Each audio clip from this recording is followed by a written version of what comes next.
Welcome back, everyone. It's Adrian from the Pageant Project. My special guest today, having to think about time zones, is a bit closer to home than usual. It's Angela. How do I pronounce your surname? I forgot to ask. No, you're all right. It's frozen. Okay, Angela Rowson, who is Miss Earth New Zealand 2024. Angela, welcome to the show. How are you? I'm good, thank you. Enjoying the morning that I've got off work today. So yeah, it's nice. And you're stuck here with me. Why don't we start with, because I have a fairly international audience, they may not know this is normally a problem with New Zealanders and Tasmanians. A lot of people overseas don't know what New Zealand is, and they think it's just part of Australia. And they also don't understand Tasmania. But let's go into New Zealand. So can you tell the people watching a bit about your home country? So New Zealand is, yeah, it's its own country and it's kind of divided into two. So you've got your North Island and your South Island. We also have our own Indigenous people, so we're Māori.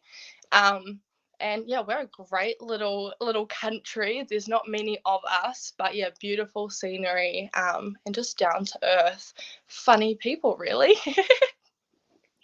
I do think I've holidayed in New Zealand briefly. Well, maybe about 2 weeks in a camper van, South Island, not North, and I think it's the most beautiful country in the world. And you know, if anyone's seen Lord of the Rings, that's New Zealand, and that's actually what it looks like. I've never seen Angela. Speaking about your dress, which is that lovely green, I've never seen a country that is so green. You know that really deep, rich green. Yeah, we're very lucky when it does come. Like, I came to Australia and I was like, what is up? I was very, very young, bear in mind. I was like, what's up with their grass? Like, I didn't realize how lucky we were until I sort of saw sort of what other countries have. But yeah, we're very, very green over here. Our scenery is just absolutely spectacular. So yeah, very fortunate to sort of live in a place like this. And I think getting older and older, I'm realizing how Mm. lucky I am because when you're born here, it's just second nature. Like it is what it is, and you don't sort of actually think about how lucky we are to sort of be surrounded by what we are surrounded by. Just for my own curiosity, because I haven't been to the North Island, can you tell me a bit about the difference between North Island and South Island?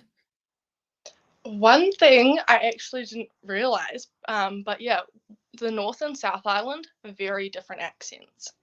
So down south, they roll their R's quite a lot compared to up north. I think up north we're a little bit more rich in our Māori heritage Right. compared to down south. We've got a lot of like geothermal land up here as well, so like lots of our geysers and stuff like that. Down south tends to be a lot colder. Like you've got a lot more Mm. snow, stuff like that. Where up north it's more like coastal, so it's a little bit Oh, warmer. Like really different, really funny, sorry, how different the two is considering how close we are as well.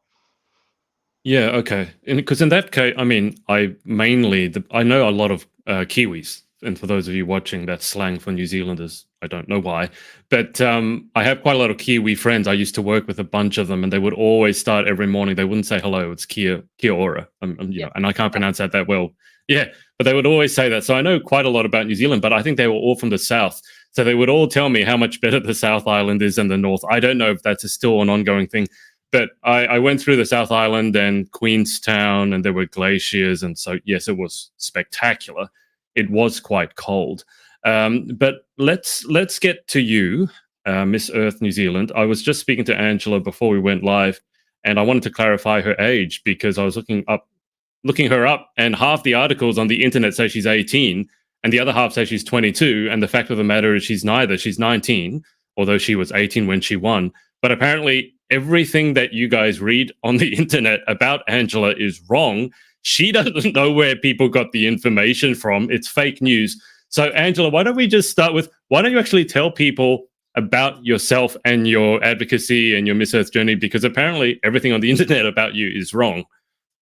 Yeah, I mean, I'm not complaining. It was all nice stuff. It But probably it's all taught me, wrong. but yeah, probably taught me up a little bit too much. But yeah. So I'm 19. I was 18 when I did win my title, which is an amazing accomplishment. But it was held in the North Island up in Auckland. Um, it wasn't at the Sky Tower, which a lot of people said it was. Um, yeah, it was a whole heap of other contestants that are just absolutely amazing, wahine women. Mhm. And yeah, we did our competition. We sort of competed for our title. Um, and yeah, all of that went really well. It was absolutely a beautiful night. I think yeah, after that night, sort of when the articles began about where I lived and what I did for my job and everything like that. But I'm based in Rotorua, which is like Central Bay of Plenty. So Yeah. yeah, about 3 hours away from Auckland. Um, and yeah, a bit about like my environmental advocacies. There's two. My first one would be our pollution. I think it's really an important issue as, it's the air that we breathe that's getting polluted, Mm, it's our ways, it's our natural habitats, it's our soil. And, when you think about it on a bit of a deeper level, when your soil's getting polluted, that's your plants, mm, plants that's affecting us, it's affecting our animals, your habitats that's affecting our animals and ourself as well. So I think pollution is such a huge effect that it has on the world. And my second advocacy would be our waterways. I absolutely love the water. A little bit about Rotorua is we're surrounded by, I think it's about 7 lakes, and that's yeah just around my town. So I spend all my time in the summer there, even the winter. So protecting our waterways is just super important to me for our aquatic life. For myself, that's where I go to escape and sort of get some clarity. So that's a mm. little bit of my advocacies and yeah, stuff like that. Yeah, no, you got my attention when you said 7 lakes. That's not something that I've heard of. Let me dig into this because the one thing that I remember most about my trip to New Zealand was we went to a salmon farm, but they were farming king salmon, which is something apparently that's native. I don't know if it's native to New Zealand, but it is. It just tastes so much better than the ordinary salmon. And the water through that farm was flowing down from a glacier. And that water was so pure that they didn't need to give the fish any antibiotics. And even without that, they hadn't lost a single fish to illness because that's how pure the water was. So when you say waterways and how important they are, definitely I think New Zealand must be at the forefront of that because obviously being two islands, you guys are surrounded by water even more so than Australia is. Um, let me ask how. Let me ask a silly question. Do you fish at all? If you're surrounded by lakes, do you fish? Do you water ski? Like, Yeah, I love biscuiting. Do you guys know what biscuiting is? I know what a biscuit is. That's what you eat with your tea. I don't know what biscuiting is, though. Yeah, I was like, actually, I don't even know if you Aussies would know, but it's pretty much like it's like an inflatable, I don't know, like an inflatable bit of material, and it gets like towed behind the boat, and you just hang on for dear life. So I love that. I love that with my whole heart. So much fun. Had some major injuries coming off that at times. Um, yeah, I do fish. We don't fish too much in our lakes. It's more for yeah, you're swimming, walking around it and stuff like that. Sure. There's so many fish in them. But with our beaches and stuff like that, definitely. Can you tell me more about this biscuiting? I mean, this sounds like a. So you're towed behind a boat at speed, I'm assuming, until you fall off. At which Yeah. point, what happens after that? So it's I guess it's yeah, it is a little bit like, you're skiing or like you're wakeboarding where it's a bit of rope is tied to what we call the biscuit, and the driver's main goal is to sort of fly you around, get you to like go over the wakes, and yeah, Yeah. his goal is sort of see you face plant into the water. um, but yeah, once you sort of fall off, you usually like have signals like faster, slower, like, yeah, that's all right. And you usually always have a spotter, so as soon as someone falls off, they tell the captain, and he just comes back around, and you just get on for more. How much time do you spend doing this? um, Not necessarily just biscuiting, but the lake in general. I'm pretty much there every single day after I've finished my mahi. Yeah, it's my favorite place in the whole wide world. Yeah, I don't have much experience with lakes. I do love the sound of the water though. I find the water to be really, really calming, really centering in a way that nothing else is. I just love being in the environment. I mean, what do you? Because you mentioned that the the pageant press, for what it's worth, also got your occupation or your job wrong. So, what are you doing to keep yourself busy when you're not being thrown off the biscuit into the water? So what I do for my mahi, so my job is I am an assistant manager in retail. That has changed. The ones that said I was sales and production, that's correct. But as I'm Okay. sure you here in Australia as well, people being made redundant due to the lack of business that we are having in our economy at the moment is really strong. So I did unfortunately get made redundant from that job, which was devastating. But I now get to work with animals every single day at my new job, and I get to work with an amazing team, and just sort of bring that amazing customer service into our store. So I still love my job now. I get to play with literally baby puppies every single day. Do they have to pay you to do? I mean, yeah, are you getting paid to play with puppies? This sounds like every girl's dream job. It is. So what we do for like our job is like we have like places where people can come and do like a DIY dog wash with their dogs. And we just sell Oh, animal-based products. So people always bring their animals in. I was helping a lady yesterday, and she just had a little baby bulldog who was like 8 weeks old, and she's like, "Oh, do you mind just holding my dog while I go shopping?" And I'm like, "Of course." So I was just cuddling this little baby puppy for about an hour. does anyone bring in their cat for a wash? No, we have had sheeps and goats come in for a wash. Um, Really? there used to be a lady who used to bring her rag doll cat in for a wash because it was like a cat. Um, we've had people bring like bearded dragons in. There are people that bring their cats in, and their cats just sort of walk from shoulder to shoulder. And they're chill. They're so chill. They have budgies and stuff like that just coming in. Like we have the works.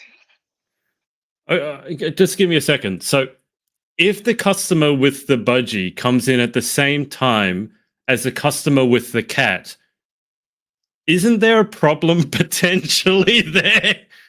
We just cross our fingers and our toes and hope for the best. We haven't had a problem with it. Like we had about, I think it was like four dogs in store, and then some customers brought their two cats in, and their cats were absolutely fine. They were just, yeah, they're just chilling, just watching the dogs. Like at least I'm not Huh. getting a bath sort of thing. Wow. Guys, I can see a bunch of you watching as well back home, and I've got the comments. I will pass them on in a sec. If you have any questions for Angela, just whack them in the comments. Sheep and you said you had customers bring in sheep and goats. Well, Yeah. I didn't know people kept sheep and goats as pets. Oh, yeah, 100%. We like growing up. We used to have a pet sheep. Um, he was our free lawnmower.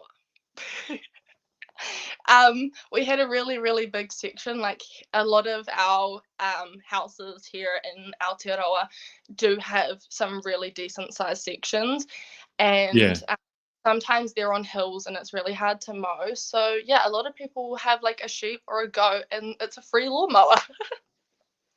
What can you? Okay, so I've had a lot of cats. I've had some dogs. And I know how to. I think most people know what you can do with a cat or a dog, how to play with it. Can you play with a sheep or a goat? Like, can it do anything? I mean, the mowing is very useful. Don't get me wrong, particularly if you're on a mountain. But can you play with a sheep or a goat? Surprisingly, goats in particular, they think that they're dogs. They will come in, they will sit on your lap, they will follow you around the house. Like they're very, very friendly. animals. I know it's crazy. Here in New Zealand as well, just thinking about it, because it's again like it's just such second nature to us. Like we just don't even think about it. But if you live rurally, you have like a pet day. So when it's like spring, you have your calving seasons and everything like that. You would pick a little calf out or a Yeah. sheep, and you would train it to be put on like a halter, and you train it to like be led around by a lead and all of that, and then you take it to school and you have like leading competitions on which cow looks the cutest and which one's been like brushed the nicest, and you have like little like my little sister, she came home with a gold medal because her cow looked the cutest, and she came second in reining. Yeah, I we feel like I just feel like I'm learning about a completely different world, but it's ironic because Zealand is closer to me than some of the Australian states are. Um, I thought goats eat everything. I thought they go around, they eat everything, they're kind of grumpy, they kick. You're saying they sit on your lap? yeah, yeah. They're very, I mean, like, I think it's like any animal, as long as you sort of nurture it and you look after it, you Right. build that connection of love and trust. And so if you have built that relationship with that animal, then yeah, 100% they think that they're a dog, and they are just the cutest little things in the whole wide world. I feel very tempted now to get a goat just to see if I can actually train it up. But I don't think my cat would appreciate suddenly having a goat going around. I mean, I have to ask. Girls have all their favorite pets. I know a lot of girls, dogs their best friend, cats. I know a couple of girls who have dragons. One that has a snake, which I don't understand what you can do with a snake, but she'll wrap it around her arm and take a photo with it. It's a tiny one, not not a boa constrictor, right? Like, yeah. Although probably someone out there will go, but I have a boa constrictor and I do pageants. But I mean, for yourself, I mean, what pets do you have, and do you have like a dream pet? Because you seem to have everything right there. Yeah, oh, a dream pet. I don't know. I think I love all animals, so I've said Okay. to my friends and my family, eventually I would like to just get a huge lifestyle block and just adopt all of these, like, the older animals that people don't really want. So that would be a dream of mine. But at the moment, I currently have two dogs and a cat. Yeah. Okay. What species are we talking? Is that no? What breed? Not what species. What breed are we talking with the cats and dog? With the cat and dogs. So my cat, we um, caught her mother, who was a wild cat, and we have desexed her. So Hmm. um, she's not contributing to the wildcat population because we do have a really bad problem with that here in Aotearoa. Okay. Um, so yeah, she's one of the kittens because when we caught the mum, she was pregnant. So we've kept her. Okay. Um, she's about 3. She's a little darling, but she's very talkative. She'll tell you her whole life story if you let her. And then I have a Labrador who's 2, and her name's Dixie, and she is the love of my life. Whenever I go to the lake, she's with me. If I like try swim away, I could be like 100 meters offshore, and she's like, "I'm on my way, mum. Like I'm coming with you." And then we've got a 15-year-old West Highland Terrier, so just a little man, and he's still kicking. He's Wow. amazing, yeah. That's a really, I mean, okay, they're only cats and dogs, but that's a huge, you got the whole spectrum there. I mean, the 2-year-old Labrador would be huge, I'm imagining, because Labradors are not small animals. And then you have this tiny, tiny little cat who's talkative, and then an old dignified terrier. So you got quite the collection there. Yeah, and the funniest thing I think is my cat and our Labrador are best friends. Like my cat will spring attack my dog, and then my dog will they'll just have like a little play, and they're so gentle with each other. It's just the cutest thing. Yeah. It's like so against the typical like cats and dogs like can't be friends and they hate each Yeah. other. Where they're the Yeah. best friends. Let me ask you because I've had a lot of cats over my life, a couple of dogs. But a lot of people who don't have cats, you know how they say, oh, cats are really aloof or standoffish or they're really temperamental. But I have found that cats, once you get to know them, and I think each cat has a very different temperament. That's the thing. Sometimes I think with dogs, it's a bit easier to get a dog's trust. Once they know that, you build that trust, they'll follow you everywhere. But I find like with a cat, it's a bit harder to win its trust. But I don't find cats to be unfriendly at all. I mean, I can pick up my cat. He's part ragdoll, sling him over my shoulder. The other night, I was patting him, and he fell asleep so much so that he almost fell off my shoulder. So, Oh, like, am I the only one who doesn't think cats are unfriendly? I mean, your cat sounds lovely. yeah. Oh, she likes her animals. She can be temperamental with people. She is very Okay. much. You can touch and cuddle me when I want to be, but it's always on Yeah. my terms. But Okay.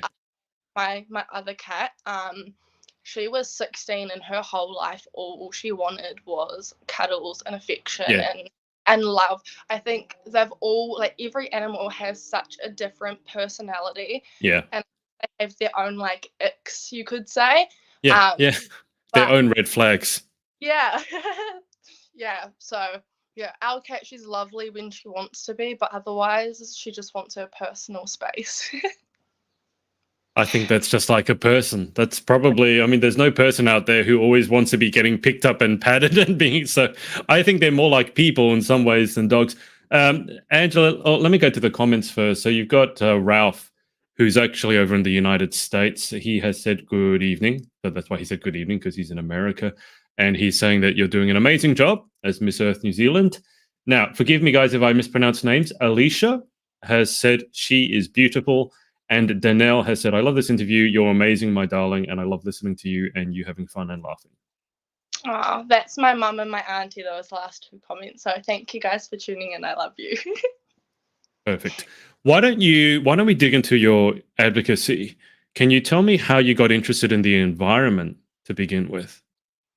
I think for me, growing up in New Zealand, we've sort of talked about, we have such an amazing environment that we can just do so many things in, Hmm. from our lakes to our beaches, and to all of our beautiful mountains and everything like that. So a lot of what I did in my childhood was around the environment with our water sports, with fishing, and gathering, with hunting and stuff like that. So that sort of brought a little bit of my love and appreciation towards nature and the environment. I think as well, like getting social media and sort of seeing the effects that some of the environmental issues we have causes, that sort of makes me a little bit more aware of what we need to be doing so we don't get to some Hmm. of the states that some other countries are in.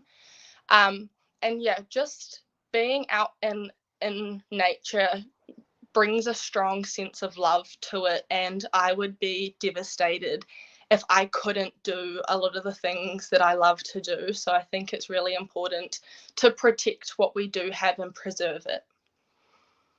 Yeah, it sounds like you pretty much grew up surrounded by nature, which I don't know if you've noticed, but I mean, obviously with Miss Earth coming up and there's, I don't know how many countries, 70, 80, some mind-boggling number. And you're right, a lot of those countries, they don't have the privilege, or they don't have the privilege, and I include Australia in this, of just kind of growing up and you're surrounded by nature. I'm not fortunate enough to be near the water like you, but I'm surrounded here by bushland. So you've got gum trees, kookaburras, cockatoos. I have birds that are wild, but are so tame, like wild king parrots that will land on my arm to feed them. And it's just, that's not something I think that a lot of other countries can understand. So, can I just ask you, in terms of New Zealand, what are some of the environmental issues that are particularly affecting your country, if any?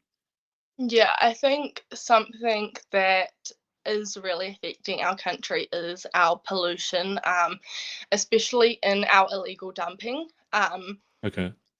I think everyone's um, economy isn't all in the best situation it can be at the moment, and it can be really expensive to take, um, all of your recycling and your rubbish to the correct places. So people Right. are just dumping them in our waterways or in our natural habitat. So that's really, really horrible to see, because of the impacts that it does have.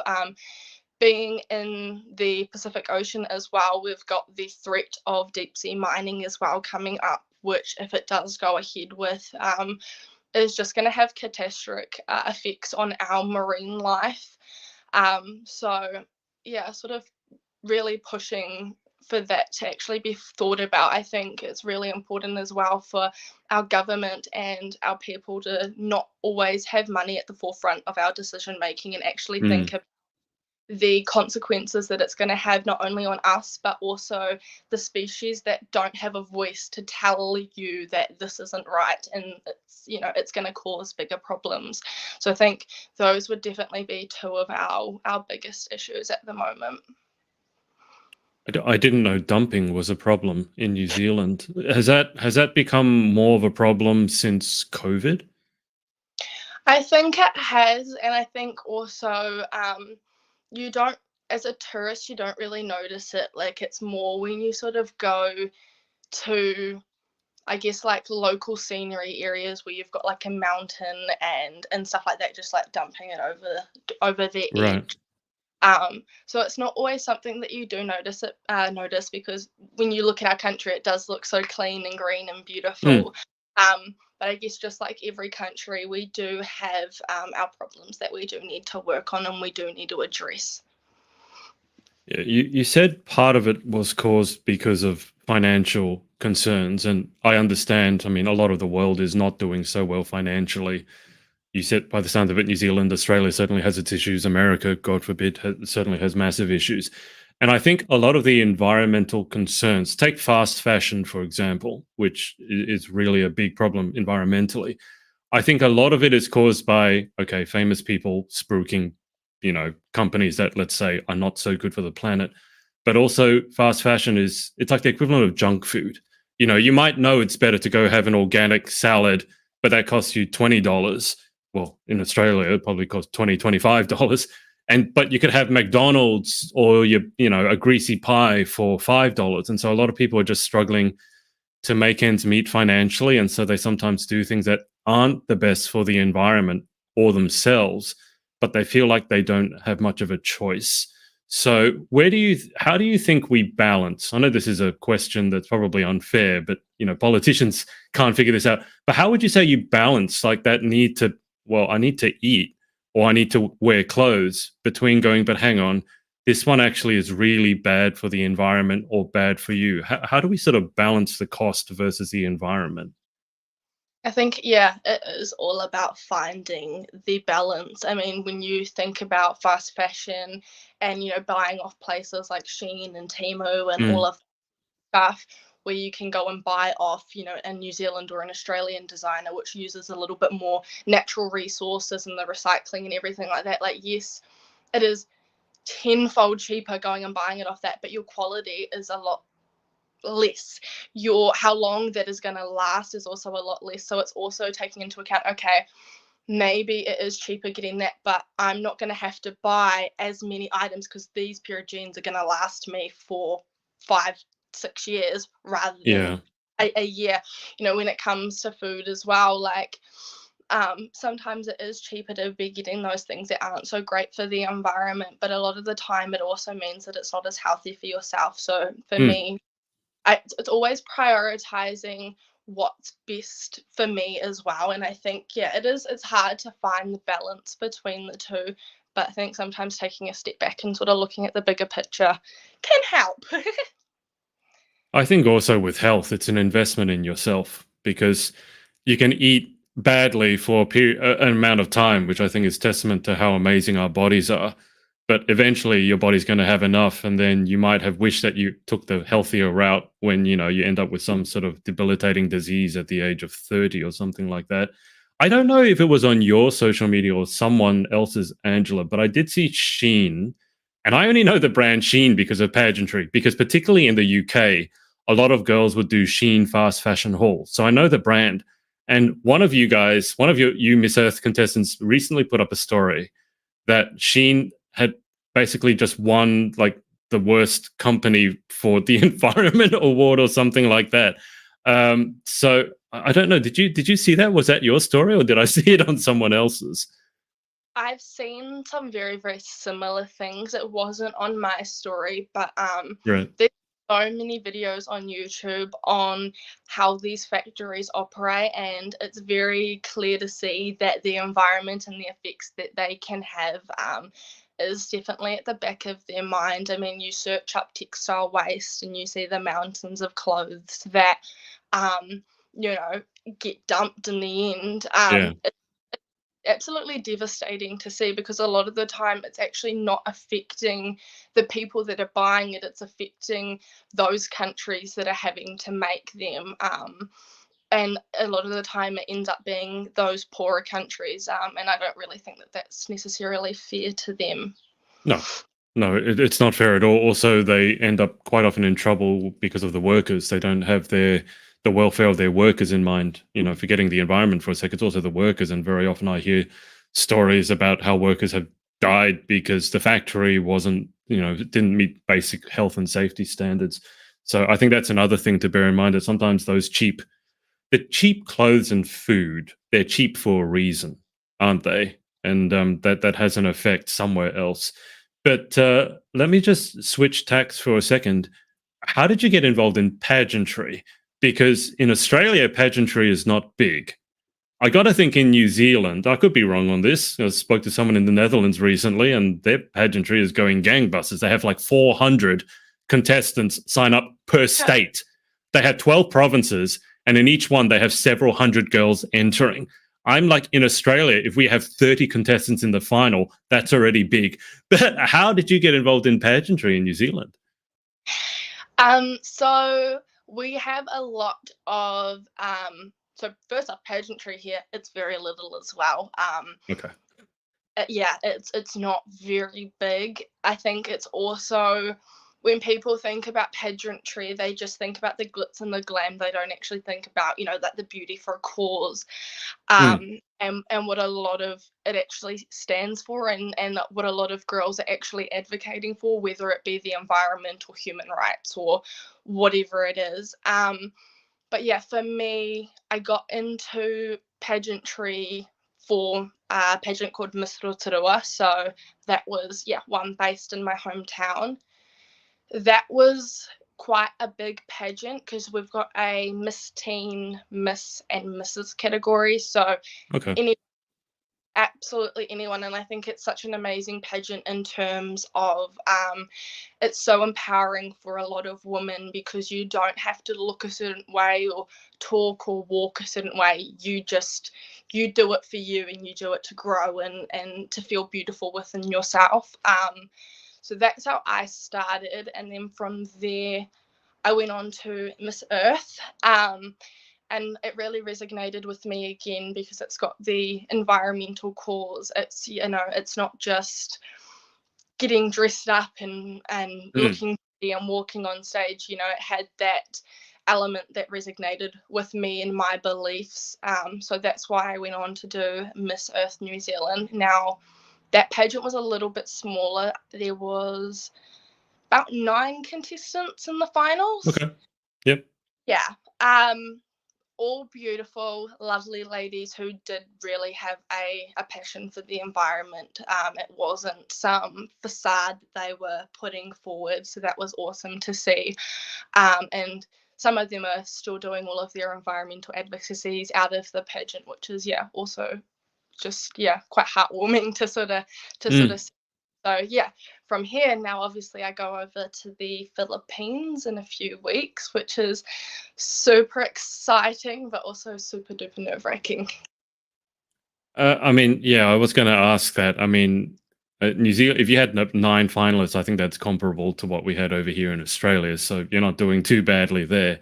But what, what have you found out about what you're about to face in terms of the spectacle of an international pageant with, I have no idea how many countries. I mean, I don't know what you've heard about pageantry in Southeast Asia, but you guys basically will become A-list celebrities, so much so you probably will have your own security because otherwise people will grab you, not to take you away, but just because they want to take photos with you. And they have a particular, let's say, they like to take photos with pretty blondes, and you're blondes, so they'll probably like to take a photo with you. How have you been getting ready for this? Like, and do you have any idea what you've gotten yourself into? Um, I don't think I do to the full extent at the Okay. moment. I have been prepared about stepping off the plane, Mm, and there being a lot of people there. Whether I think it's to the full extent, I'm not too sure yet. Over here, I still walk through my hometown, yeah. and people don't even know what I am and what I do. Yeah.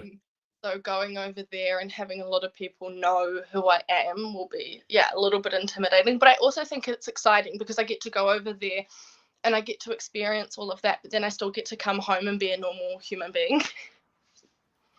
That yeah, that I think that's something that us Australians and probably you New Zealanders like as well, as the ability to just come back and be down to earth. I don't think we're particularly high maintenance people, and I don't know how often you've traveled, overseas. You said you've been to Australia, but I always like sort of coming back home and everyone's just kind of relaxed. It's not. I don't know how much time you're going to have to relax when you're over there. I'm pretty sure that you're going to have a packed schedule.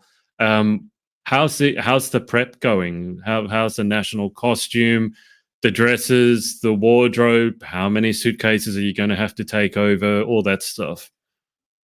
um, Sorry. So suitcases, I'm trying to squeeze it into two. I know that that sounds a little bit ridiculous. Good To luck. try it into just two, but I've thought about getting those like vacuum seal bags, but obviously I'm not going to have a vacuum, so like the air pump, so it's like condensed and airtight. So I'm hoping that that's going to help me a little bit. As for my national costume, that's almost finished, and I am unbelievably excited for that. I think the national costume sort of side of it is exciting because you sort of get to see everybody's cultures and all Hmm. of them come together. Lots and lots of runway training, hair and makeup as well. Over here in New Zealand, we don't really get dressed up all too much, so having to learn how to do a complete full glam of makeup, something that's very, very different to me. And I think something else that's really important for me personally going over and prepping for the Philippines is learning a bit about their culture. I Hmm. think it's important for so many of us to realize that we are a guest in their country, and to learn their do's and don'ts, I guess you could say, to be as culturally sensitive as you can. Super important. So yeah, definitely doing my research to make sure that I don't sort of step on anybody's toes and I'm Yeah. being light as I can be. I think that's definitely something that's important. So when you go biscuiting, you don't wear a full face of glam and high heels, just to clarify. No, I mean, I wish, but I don't think that that will last very long after a few face plants. It could be quite a sight. You might end up looking like the Joker with all the makeup running down your face. It's the world of like high heels and gowns and full faces of makeup that take 5 hours to do. Is that relatively new to you? I mean, I've always loved there's definitely two sides to me. There's the side that loves the fashion and the hair and makeup and the public appearances and all of that sort of stuff. But then there's also the part of me that loves my gumboots, loves my pajamas, loves having a messy hair day, and just chilling and not really worrying about it. So there's definitely two sides to me. I wouldn't say that the getting dressed and glammed up's new to me. It's just I'm tending to be more in that world than the other at the moment. Yeah, understandably. What are you most looking forward to when you get over there? I mean, there's going to be a bunch of women there representing their countries, all with their own advocacies. What are you most excited about? I think I'm most excited about learning about their advocacies. and just learning a little bit more about the environment. I mean, I'm not Google, and I definitely don't know anything, everything. I do know a little bit. Um, so I think it's going to be really interesting to sort of see what they're facing with their environmental issues, what they do to help prevent and preserve in their countries. I think that's going to be awesome. Um, Also, just making some new friends, making some memories, and also sharing my culture. My culture is Mm. something extremely proud of, and being able to not only represent my family, my friends, and myself, but my ancestors, my tipuna. That's something that's very, very important and precious to me. I've interviewed, I don't think it was your direct predecessor, but Eva, who I think was Miss Earth New Zealand back in 2021. It was the peak of COVID times, put it that way, when you guys were in severe lockdown, couldn't leave your house. And I got her just to speak a bit about the New Zealand culture, which you just mentioned, and the Maori people, because like, I've interviewed girls from around the world, and New Zealand still to this day, 300 plus interviews later, it stands out to me because you guys, it's not even that you're so proud of your culture, which you are, but it's so integrated into your daily life. Like, as I said, when my Kiwi friends would turn up to work here in Australia, they would say Kia ora. And they didn't do it to try and force it down our throats. It had, do you know what I mean? It's like someone, it's just become so integrated into who you are, and you frequently will use, I'm assuming they're Maori words, correct me if I'm wrong, and then you'll explain what that means. I don't know any other country that does that. So can you just explain to, let's say, people watching who are not so familiar with Kiwi culture, how important is that to you guys as a country? Yeah, it's something that's really important to us. I mean, it's easy, when you have a range of different cultures for the true culture to get lost. Mm, It is something that, I mean, not getting political or anything, but it is something that we have struggled with, is, to keep our language, to keep our traditions, and to keep our mana, as Māori. So it's something that we do. We integrate it into our day-to-day lives, and we've got a saying which is ake, ake, ake, a forever language. And I think that when you integrate it into your everyday life and it is just a part of who you are and mm, how it's harder for it to be lost. It's harder for it to be forgotten because it is getting spoken. And it isn't, like you said, it's not to force it, but it is, yeah. a spoken language is a living language, and we love our culture, and we would hate to see it sort of fade off. So yeah, I think for me as well, representing my culture, especially going overseas, is super duper important. We just actually celebrated our Māori language week, Te Wiki o Te Reo Māori. So yeah, we have things Oh, like that, wow. which a whole week about embracing our culture. I mean, you don't have to be fluent in the tongue, but Yeah. to be able to, say kia ora or ka kite to people. It's something that's so little yet means so much to so many of us. Okay, so we've already learnt about the word biscuit in New Zealand, or biscuiting. So, do you want to just run through a few basic Maori words for the people watching? Because I'm sure that when you head over there, a lot of the girls will want to learn. I mean, one of the things that I've been talking to people about already is learning different languages. My pronunciation is dubious. My Dutch is not very good, apparently. But I'm sure they're going to ask you for a few words in Maori. So, teach us a few words and what they mean. Yeah. We'll stay a little bit true to the cause. So we as Māori, a lot of the time refer to ourselves as kaitiaki. So that means to be a guardian of our land or our whenua. So whenua meaning land and kaitiaki meaning guardian. Right. Um, yeah.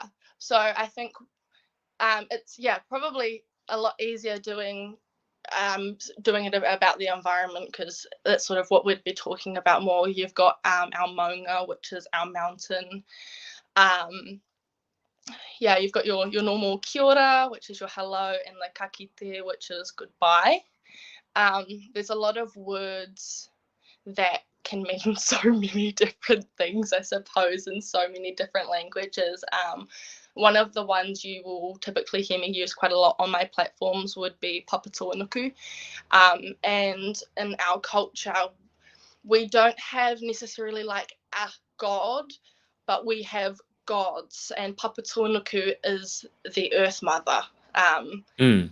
And you've got different gods for the sea, the wind. You've got the god of war. You've got the god of your forests and your birds. So you'll hear me sometimes refer to those different gods because, yeah, to us in our culture, um, when you, I guess, in a way, are talking about the land, it is easier to connect with something you would refer to as, yeah, like a god or a living thing, I suppose. That sounds like the language is and the culture is very interwoven with the land that you guys, not just the land, but the water. It sounds like they're very interwoven. Yeah, I something that I think so many people do and don't understand is our culture is so environmentally friendly without even understanding. We've got our traditional cooking methods of the hangi, which is using the ground to cook our food. Oh, wow. Our kite, which is our bags, and that was woven harakeke or flax. And that's what we used to use as bags back in the day rather than handbags and all of Mm. that stuff. So we as a culture definitely use a lot of our natural resources, and we're definitely mindful of our natural resources and how we sort of go about our day-to-day routines. A lot of it does revolve around nature, and we definitely have a sense of love and belonging to it. We are connected, and we are one with nature, I suppose. Yeah. Yeah, it certainly sounds like it. Have you given any thought to you go over to Miss Earth and someone wants to know a bit about New Zealand? I feel like with Australia, for better or worse, a lot of people know about Australia maybe from movies and stuff like that. It's not accurate yet. A lot of people, especially in the UK, seem to think it's Bondi Rescue, which not every Australian speaks like there's a shark in the water, and I'm like, yeah, I don't sound like that, and I never would say that. I've never said g'day either. I don't know why every Australian Queen's like, well, teach us Australian. They go, oh, say g'day, mate. I'm like, I'm Australian. I've never said that. I say hello. But how would you introduce New Zealand? Like someone wants to know, tell me a bit more about New Zealand, like one of the girls from the other countries. What would you say?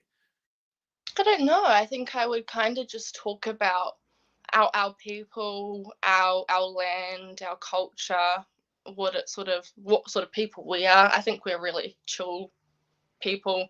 I think we're really opening to our homes and everything like that. I think we're quite down to earth, I suppose you could say. So yeah, I don't know. I think it would be if you asked me a little bit more of a specific question, like if someone was to, I could sort of answer it. Yeah. But it's so hard to talk about like, oh, what's your home like? Because I'm like, well, I don't know the difference between our homes because it's just home to me. Yeah. I think you probably need to take some photos of some of the landscapes in New Yeah. Zealand because I think a photo, they say is worth 1,000 words. If you just take a photo of that green, like those green hills or the lakes, and just say, that's where I live, and then everyone would just go, oh, but like, that's nicer than where I live.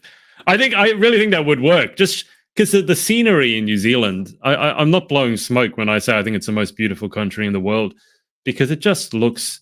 It's almost like a land out of time. It's kind of reminds you of what the world would have looked like without us, doing all the things that us humans like to do. That's how I feel about it anyway. So maybe a photo or two wouldn't go astray.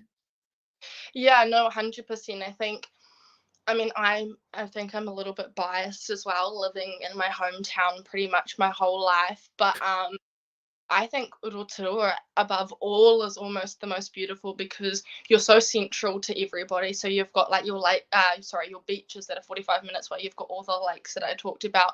You've got the geysers. You've got the mud pools. You've got the redwood forests. You've got like gorgeous mountains. You've got like government gardens. Like you've literally got all that you could ask for nature wise, like all in one place with a home of mountain biking. So like that sort of speaks for itself. Yeah. So what does it feel like for you when you go to like I was gonna say a big city or a concrete jungle? How does that make you feel? To be brutally honest, I hate it. I really don't like it. Um, I mean, it's really lovely to sort of dip your toes in, but Not I don't. really. I mean, this is. I asked this because I said I grew up where I'm growing up. It's around bush, and I've lived here all my life. And so my primary school, so before we hit teens, it had 3 soccer pitches, and just all this outdoor space. And when it comes time to lunch, you can go run outside with your friends, play games. And then my high school was in the middle of the CBD of Sydney. And I kid you not, there was not a blade of grass. Everything was just this concrete black bitumen, tall skyscrapers. And I'd never been more miserable in my life. I just hated it. And so many people come to Sydney and they love to go through. And I can understand that because you're looking at Harbour Bridge and Opera House. But to me, if you ask me what is Australia, to me, Australia is the outdoors. I don't understand people who don't like to be outdoors. They prefer to be indoors with the air conditioning on and just be miserable with no sunlight. I'm like, no, I need to be outdoors. You don't understand. So, I mean, I think I understand where you're coming from that, big cities are probably not your favorite place to be. Yeah, I think it's nice, like I was saying, like, yeah, dip your toes in, sort of, you go there for a day or two and then you can come back to reality. Yeah. Like, yeah, it is nice. But it's two completely different worlds. It's so much more Yeah. fast paced. It's so much more seeing people that you will never ever see again in your life. Where like I go into town and it's a lot slower, and I'm like, oh, I know that person from somewhere, and you realize that the cousins, milkmans, neighbors, whatever. Like you just you tend to know the people in your community. Where your bigger places, it's just full of a whole bunch of strangers and big buildings and Yeah. Did you just say milkman? we don't actually have milkman, like just the old Okay. saying. I was just going to clarify because I'd be amazed if you guys still had milk people because we haven't had those in like 20, 30 years. I'm like, wow, you guys are properly old school. Because I remember back in the day when we did have those and they delivered the bottles of milk with a foil. I don't know if you ever, so you're probably too young, but they would bring the bottles of milk and they'd have the foil over the top. And the problem was the magpies, because we had lots of birds around here, as I already said, they always knew what was in there. So very often you'd have your fresh milk on top of your fence and the magpies would boom, beak straight through the foil top and start drinking your milk. That's a picture that I just wanted to see if you guys still had milkmen, because if you did, it's like, wow. No, we have evolved a little bit since then. It would be kind of cool. But anyway. All right. Well, Angela, just before we move towards the close, is there anyone that you want to give a shout out to? Oh, and my mum, I love you. Thank you for all the help that you give me, and the rest of my family as well. I'd like to say a big thank you to my national director and Alia, Natwan and Alia. I would not be sane and going overseas without you guys. It's a very stressful experience, and I think that having my partner and my family and my friends and my national directors definitely make it a lot easier. I know that there are some girls that don't get as much aroha and support as I do, so I'm very fortunate to all of the people that do, and to everyone that watches my journey. I love seeing everyone's little comments. I think it's the sweetest thing in the whole wide world. When are you heading overseas? Oh, I think I've got to be in the Philippines on the 19th of October. Not long then. That's No. 2 weeks, 3 weeks, she says as she frowns and starts to panic.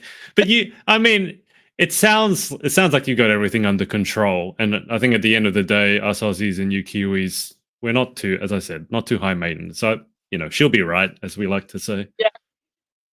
100%. I'm surprised you guys use that over there.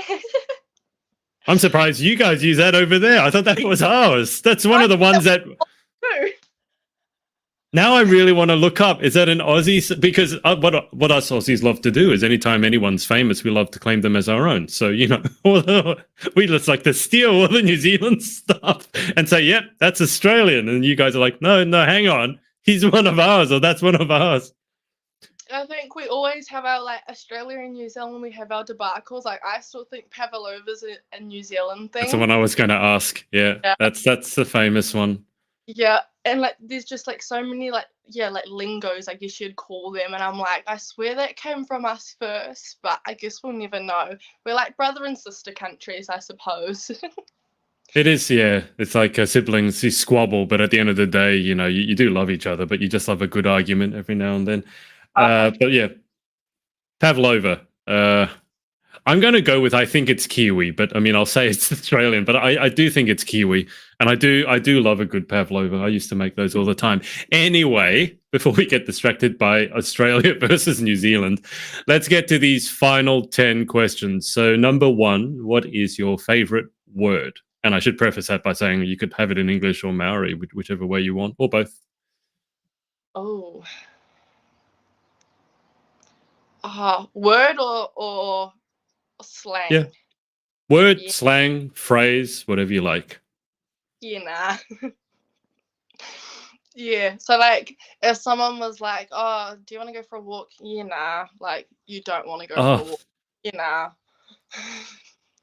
that's us Aussies have a version of that too. We say yeah no. You're going yeah nah. I say I had a former Miss Universe Great Britain staying with me, and one of the things she picked up was that us Aussies always go yeah no, and she couldn't understand what it meant. It's like, is that yes or no? It's like, I don't know. It's just yeah no. So it's very, We got yeah, nah, which is no, or yeah, nah, or nah, yeah, and then that's yes. Like we just like to confuse our guests. but the funny thing is, it's not confusing to us. No, We know exactly what it means, but it must be confusing when we say both yes and no at the same time. I guess I never really thought of it that way. Okay, I guarantee you that's not an answer I've ever had to that question, so that's good. Number 2, what is your least favorite word? oh, I'm gonna be basic just because it's the first thing that comes to my head, and that's just moist. I have heard that one before. I have heard that one before. And just so you know, this is one of the things I came up with my Dutch interviewee. The word for beautiful is very close to moist. It's like moois. So when they say you're moist in Dutch, apparently it means you're beautiful, but that might not translate so well. Is it moyamesha? Something like that. I just remember reading it underneath, and it's very close to the word moist. Just, fun fact. Yeah. Let's move on. Number 3, in life, what gets you excited, or what turns you on?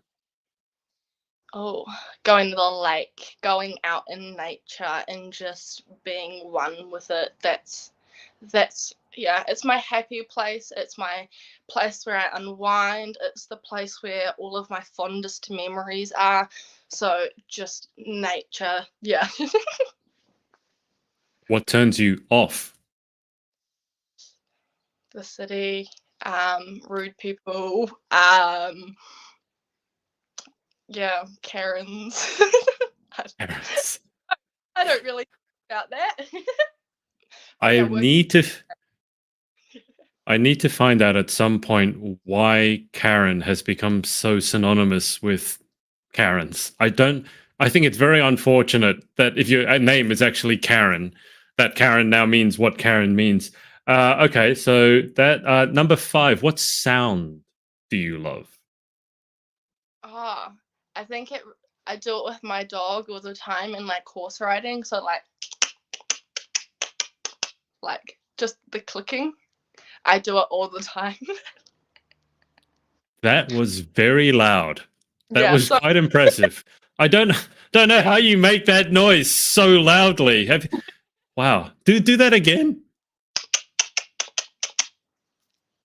I use it to like when I don't want to actually talk. I use it to call my dog. It's funny. I have a step counter, an old like ticker tape counter that I go around, 10,000 steps. And every time you take a step, you press a button and it makes the exact sound that you just sound like my step count. I wouldn't need to count my steps. You just be making that sound. That's amazing. I never heard that sound so loudly before. All right. What sound do you hate? Oh, chewing. I cannot stand the sound of people chewing, like the slap lipping, like that, or just just chewing. That's and the sound of licking. So the moist sounds, basically. Yeah, like if my dog's sitting there licking, it's like Oh, nails yeah. to me, and like the sound of you, Yeah. it's the same, like nails on a chalkboard. As I said, I've done a few of these interviews before, and one girl, the chewing sound is a very common answer, and one girl hated that sound so much that if she heard it, it would make her cry. She would just she would just burst into tears whenever she heard that sound, and so everyone around her learned to chew a bit more quietly, I would say. But yeah, I hate that sound too. Unfortunately, you might need to look this up actually. On a serious note, in some Asian cultures, chewing loudly and slurping soup is actually a sign that you're really enjoying your food. And so it's rude if you don't do it. Me having the ear that I have, I hate it. But in some cultures, it's considered polite. So that's one of those really weird things where there's something that on one side of the world we hate, and the other side's like, if you don't do it, you're rude. So that's just something to bear in mind. I don't know if you've seen that one. So you may need to deal with some slurping, Angela, is Yeah, what I'm saying. get me some little Okay. earbuds. Yeah. Okay. What, if you could have any superpower, what would you pick and why? Oh, if I could have any superpower, I think it would be the ability to make people happy, because I think not only will obviously people be happy, but I think a lot of the negativity in the world would go away if people were a lot happier within themselves and with Mm, the world. And I think that just people being happy would solve a lot of the issues we have today, and it would have people having a lot more respect for others, themselves, and our environment. yep. What job would you like to attempt? Oh, I'd love to have my own business. Um, and I love animals so much. I would love if it was around animals. But that will take some time and some money and some brain power. You'll get there. You'll get Yeah. there. What about what job would you definitely not like to attempt? Oh, anything to do with like sewage or anything like that, like dealing with like people's bodily stuff. No thanks. I'll pass on that. Final question. If heaven exists, what would you like to hear God say when you arrive at the pearly gates? Here's all of your family members and pets that have passed on, and it's unlimited food, unlimited lakes and fun and nature, and here you guys go, let's have a blast, and it's just full of all the people and the things that I love.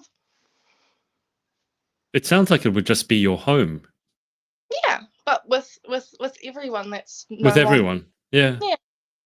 Yeah. Okay. That's you're probably living in a pretty good place if your idea of heaven is just home, but with all the people that I love. I think you're doing something right in that case. Yeah. Um, well, Angela, it was great getting to chat to you. Best of luck over in the Philippines in whatever I'm looking at the date, 2 weeks, 3 weeks. So sorry to remind you. And it probably will be a big city, I'm imagining anyway. But best of luck representing New Zealand. It was great to hear a bit about biscuiting and all the pets and the goats and the sheep. I feel like I've learned a lot today. And I will keep you on the line for just a sec whilst I hang up with the audience. But thanks everyone for watching, and we will speak to you next time. Bye. Thank you.